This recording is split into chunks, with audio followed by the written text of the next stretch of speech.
না। আজকে যখন সুযোগটা পেলেন তখনও তিনি কাজে লাগাতে পারলেন না।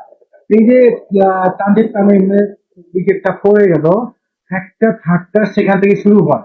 তাই সেটা হচ্ছে সাইদ হাসান যখন একটা শট খেললেন, সেই শটটা বোলারের হাতে লেগে স্পেন্সার জনসনের হাতে লেগে বলটা একেবারে পিছিয়ে পড়ে যায়, স্টাম্পে আঘাত হয়। তখনই তামিম তামিমের উইকেটটা পড়ে যায়, তখনই বাংলাদেশের উইকেট গুলো পড়ে থাকে এবং একের পর এক উইকেট গুলো পড়ে।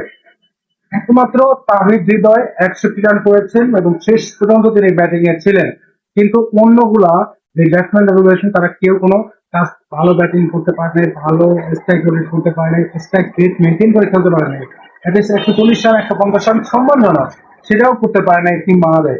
সে বাংলাদেশ হেরে গেছে তাদের একেবারে উচ্চ আত্মবিশ্বাসী ব্যাটিং আগের ম্যাচে যেরকম ছিল, এই ম্যাচেও ঠিক একই রকম ধারার কারণে বাংলাদেশ ম্যাচে হারে।